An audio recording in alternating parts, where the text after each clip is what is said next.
আমি মনে করতে পারি যে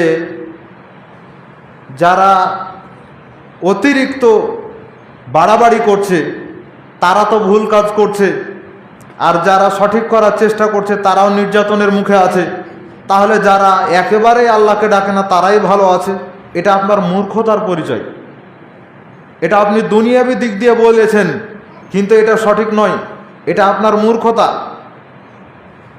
যে কোনো ভালো কাজ করতে গেলে বাধাপ্রাপ্ত হতেই হবে, তাতে সেটা দুনিয়ার ভালো কাজ হোক আর পরকালের ভালো কাজ হোক, যে কোনো ভালো কাজ করবেন বাধাপ্রাপ্ত হতেই হবে।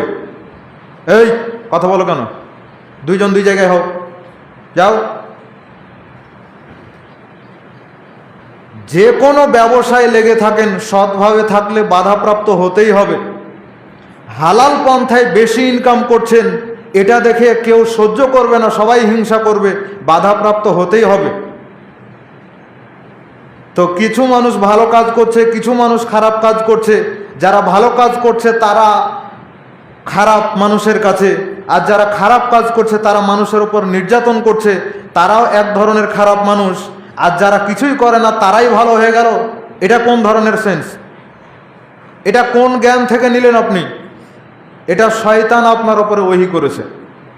মানে শয়তান চায় যে আপনি যেন আল্লাহকে না ডাকেন। আপনি এতদিন আল্লাহকে ডাকছিলেন, এই জন্য আল্লাহর পরীক্ষিত এই শয়তান আপনাকে ওয়াসওয়াসা দেওয়ার জন্য চেষ্টা করছে। কিন্তু যে খারাপ মানুষ, ওর কাছে যাওয়ার দরকার নাই, ও নিজেই একটা শয়তান। যে খারাপ ও নিজেই একটা শয়তান। শয়তান ওকে রাস্তায় উঠিয়ে দিয়েছে, লাইনে দাঁড় করিয়ে দিয়েছে, ও এখন একাই চলতে পারে, শয়তানের পরামর্শের আর প্রয়োজন হয় না। সম্মানিত উপস্থিতি, সঞ্চিত সম্পদ হচ্ছে তিনটা। একটা হলো জিহ্বা, যেই জিহ্বা দিয়ে আল্লাহকে ডাকা যায়, সুবহানাল্লাহ, আলহামদুলিল্লাহ, আল্লাহু আকবার, লা ইলাহা ইল্লাল্লাহ, লা হাওলা ওয়ালা কুওয়াতা ইল্লা বিল্লাহ, এই শব্দগুলো বলা যায়, আল্লাহকে বেশি বেশি ডাকা যায়। এটা হচ্ছে সঞ্চিত সম্পদ। আপনি জানেন বা না জানেন, আপনি মানেন বা না মানেন, আল্লাহ রাসূল সাল্লাল্লাহু আলাইহি ওয়াসাল্লাম বলেছেন এটা সঞ্চিত সম্পদ, অতএব এটা সঞ্চিত সম্পদ। আর এই সঞ্চিত সম্পদ দিয়ে আমরা কি করি? অবৈধ পন্থার মাল ভক্ষণ করি, যেটা হারাম। কেউ হালাল টাকা দিয়ে হারাম জিনিস কিনে খায়, আবার কেউ হারাম টাকা দিয়েও হালাল জিনিস কিনে খায়, কোনোটাই সঠিক নয়। হালাল দিয়েই হালাল কিনে খেতে হবে। যেটা আপনি বেঁচে থাকতে পারছেন না, যেমন ভেজাল খাদ্য, যেটা বেঁচে থাকতে পারছেন না সেটা আল্লাহ মাফ করবেন। কিন্তু জেনে শুনে একটা হারাম জিনিস আপনি কিনছেন আর খাচ্ছেন, কিছুই মনে করছেন না আপনি, কি অবস্থা হবে কখনো চিন্তা করে দেখেছেন? 2 নাম্বার সঞ্চিত সম্পদ হচ্ছে ওই অন্তর, যে অন্তর অল্পতেই আল্লাহর শুকরিয়া আদায় করে, কলবুন শাকির। যে অন্তর অল্পতেই আল্লাহর শুকরিয়া আদায় করে, সেই অন্তর হচ্ছে সঞ্চিত সম্পদ। এই অন্তর আল্লাহ সবাইকে দেয় না। ওই সঞ্চিত সম্পদ জিহ্বা আল্লাহ সবাইকে দেয় না। যেটা দিয়ে হালাল খাওয়া হয়, যেটা দিয়ে আল্লাহকে ডাকা হয়, ওই জিহ্বা আল্লাহ সবাইকে দেয় না। 3 নাম্বার হচ্ছে ওই স্ত্রী, যে স্ত্রী স্বামীকে দ্বীনের কাজে সহযোগিতা করে, ইসলাম পালনের ক্ষেত্রে সহযোগিতা করে, সালাত আদায়ের ক্ষেত্রে সহযোগিতা করে, দিন পালন করার ক্ষেত্রে যেই স্ত্রী সহযোগিতা করে, ওই স্ত্রী হচ্ছে সঞ্চিত সম্পদ। সব পিতামাতাই একেবারে 100% ইসলাম মান্যওয়ালা তৈরি করে আপনাকে মেয়ে দিয়েছে এমনটা নয়। কিছু হয়তো বীজ তার মধ্যে রয়েছে, বাকিটা আপনাকে সাপোর্ট দিয়ে ঠিক করে নিতে হবে। কারণ ওটা আপনি করলেন না, কি ব্যাপার, এভাবে চলে আসছেন কেন? এগুলো পরেও করা যায়, আগেও করা যায়। একটু সামনে গিয়ে বসেন।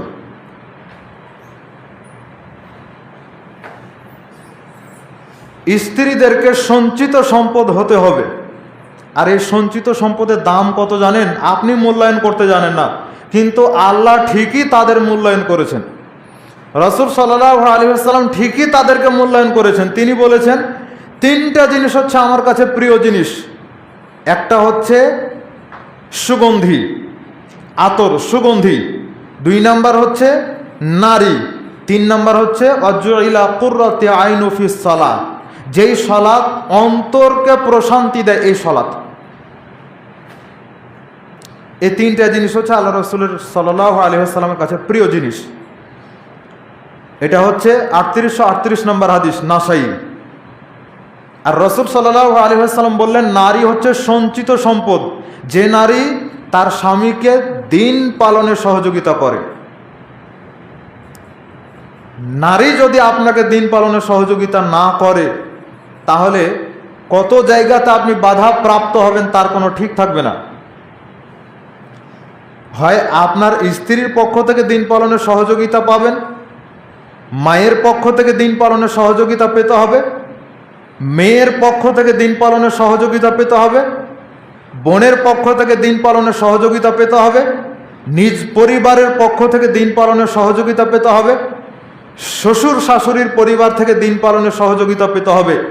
যদি আপনি না পান, কোনো জায়গাতে গিয়ে আপনি টিকতে পারবেন না। একাই দিন পালন করা এত সহজ বিষয় নয়, খুবই কঠিন, খুবই কঠিন। আমি আগে মনে করতাম যে একটা সহি আকীদা বা আহলুল হাদিস ছেলে যদি একটা আহলুল হাদিস মেয়েকে বিয়ে করে, ওই মেয়ের পরিবারের লোকজন হোক না কেন অন্য পথের মানুষ, কিন্তু মেয়েতে ভালো পেয়েছে, যাকে নিয়ে সংসার করবে তাকে তো ভালো পেয়েছে, তাহলে অসুবিধা কোথায়? যাকে নিয়ে সংসার করবে সে তো ঠিক আছে, তাহলে তার কোনো সমস্যা থাকার কথা নয়। কিন্তু বাস্তবতায় এসে দেখতে পাই, পারিপার্শ্বিক অবস্থাগুলো দেখে এটাই উপলব্ধি করতে পারি যে এই কথাটা পুরোপুরি সঠিক নয়। খুবই সংগ্রাম করে টিকতে হয়। আর নিজ পরিবার, শ্বশুরবাড়ির পরিবার, এগুলো যদি দিনদার হয়, তাহলে দিন পালনটা সহজ হয়ে যায়, সব ধরনের কুসংস্কার থেকে বেঁচে থাকা সহজ হয়ে যায়। আর নিজে ঠিক হলেন, আপনার বউও ঠিক আছে, কিন্তু আপনার পরিবারে আপনার পিতামাতাও ঠিক নাই, আপনার আশেপাশের প্রতিবেশীও ঠিক নাই, আত্মীয় স্বজনও ঠিক নাই, শ্বশুর বাড়ির পরিবারের ওগুলো একটাও ঠিক নাই, দিন পালন আপনার জন্য অনেক কঠিন। এই জন্য নারী যদি পুরুষকে দিন পালনে সহযোগিতা করে, এটা তার জন্য বড় একটা সাফল্য।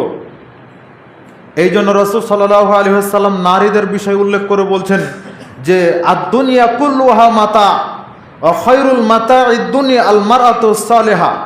আসমান এবং জমিনের ওপরে, আসমানের নিচে জমিনের ওপরে সবচাইতে দামি, সবচাইতে উৎকৃষ্ট, সবচাইতে মূল্যবান জিনিসটা হচ্ছে নারী।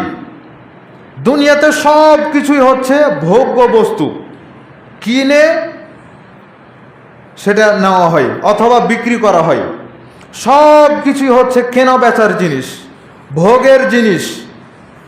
তার মধ্যে নারী হচ্ছে সবচাইতে শ্রেষ্ঠ জিনিস। আল মারাতু সালেহা, যে নারী সৎ, যে নারী সালেহা নারী, সে হচ্ছে সৎ নারী, সে হচ্ছে সবচাইতে দামি নারী। এ কথা রাসূল সাল্লাল্লাহু আলাইহি ওয়াসাল্লাম বলছেন, হাদিস সহিহ মুসলিমের। মিশকাতের মধ্যে পাওয়া যাবে 3081 নম্বর হাদিস। তাহলে বুঝে দেখুন, নারী যদি দিন পালন করে ঠিকভাবে, তাহলে আপনার জন্য দিন পালন করা সহজ হয়ে যায়। এখন আপনার বাড়ির, আপনার মা, বোন, মেয়ে, স্ত্রী, কাউকে আপনি দিন জানারই সুযোগ করে দেননি, পালন করবে নিজে কেমন করে, আর আপনাকে কিভাবে সহযোগিতা করবে। এই জায়গাতে আপনাকে নিয়ে আসার জন্য এতক্ষণ ধরে কথা বললাম। আপনি আপনার স্ত্রীকে দিন শিক্ষা দেননি, আপনার মেয়েকে আপনি দিন শিক্ষা দেননি, কিভাবে আপনি নিজে দিন পালন করবেন? এক সময় দেখা যাবে তাদেরই চাপে পড়ে আপনাকে হারাম পন্থায় ইনকাম করতে হচ্ছে, তাদেরই চাপে পড়ে আপনাকে মসজিদে জামাত ত্যাগ করে বাড়িতেই সালাত আদায় করতে হচ্ছে, তাদেরই চাপে পড়ে আপনি মাঝে মধ্যে হয়তো সালাতই পড়ছেন না, তাদেরই চাপে পড়ে আপনাকে বিভিন্ন পন্থায় বাইরে সময় কাটাতে হচ্ছে।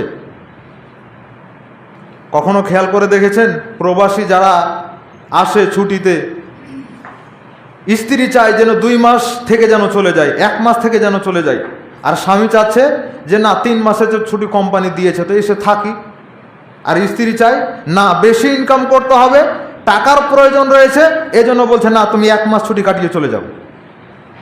কি বুঝতে পারলেন? ওই স্ত্রী দিন জানে না। ও যদি দিন জানতো বুঝতো তাহলে ওর স্বামীকে এইভাবে বিদেশেই রাখতো না, বিদেশেই রাখতো না। কেন? টাকা দিয়ে সব কিছু হয় না। একটা স্বামী যখন বাইরে থাকে আর স্ত্রী একাই বাড়িকে কন্ট্রোল করে, তখন দিন পালন তার জন্য অনেক কঠিন হয়ে যায়, কারণ তার সিকিউরিটি নেই, তার অভিভাবকই নেই।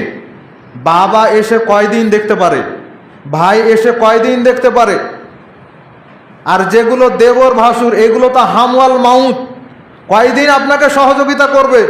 ওকে আল্লাহ রসুল বলছেন হামওয়াল মাউত, মৃত্যু সমতুল্য, ওকে মরণের মতন, মালাকুল মাউত, আপনাদের ভাষায় আজরাইল, এই আজরাইলের মতো ওকে ভয় করতে হবে। সেখানে আপনি তাদেরই যদি সহযোগিতা নেন আর স্বামীকে ইনকাম করতে লাগিয়ে রাখেন, তাহলে তো দিন পালন আপনার জন্য কঠিন। আর